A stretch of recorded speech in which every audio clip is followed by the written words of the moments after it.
Well, good afternoon, Citrus County. Sheriff Dave Vincent here. Buckle up, it's time for the weekly wrap-up.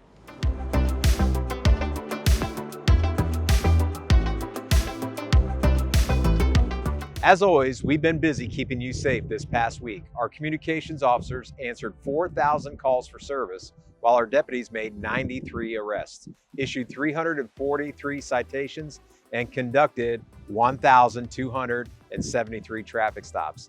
Out of those stops, more than 45 drivers were caught without their seatbelts. Let me be clear, seatbelts save lives. The Click It or Ticket campaign is still going strong, and we want you to be buckled up every time you get behind the wheel. It's a simple habit that could save your life. Speaking of protecting yourself, let's talk about something that's right around the corner. Hurricane season begins this Sunday, June 1st. I cannot stress this enough. Early preparation is key. Storms can develop quickly, and the best way to protect your family is to be ready now.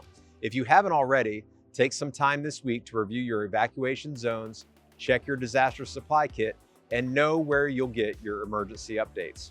Here at CCSO, we're preparing right along with you. This week, we partnered with local emergency partners for a mock activation drill, testing our plans and sharpening our response skills. It's part of the ongoing commitment to being ready when you need us. To help you get prepared, don't miss our annual All Hazards Expo on June 14th from 9 a.m. to 1 p.m. at the College of Central Florida. We'll have resources on disaster planning, live demos from CCSO, fire rescue, and EMS, and free emergency supplies, including tarps and a case of 10-year shelf life water for each attendee while supplies last. Now, in case you missed it, last night, a local 5-time convicted felon decided to try and rob a liquor store in Floral City at gunpoint. Trevor Kilpatrick thought he had made a quick getaway until K-9 deputy David Elias spotted a stolen truck that he did not know was related at the time. Deputy Elias, who was heading to the robbery, saw the truck and turned around on it, and the chase was on. Kilpatrick wrecked the truck, and Deputy Elias gave chase, taking Kilpatrick into custody after a brief altercation with Deputy Elias. It was then discovered that Kilpatrick was the armed robber from the liquor store.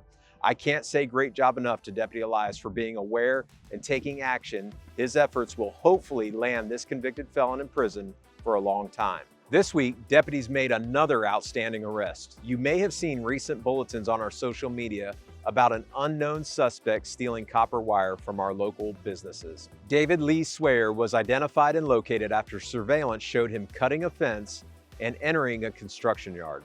When deputies arrived, Swayer took off on foot, but not for long. K-9 Deputy Reamer and his partner Ike tracked him into the woods, where after refusing commands to come out of hiding, Ike apprehended him.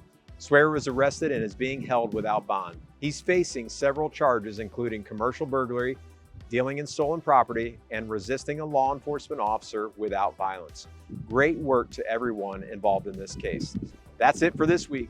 Be sure to follow us on Facebook so you never miss an update. If you found this video helpful, like and share it with your friends and family so everyone can stay in the know with CCSO.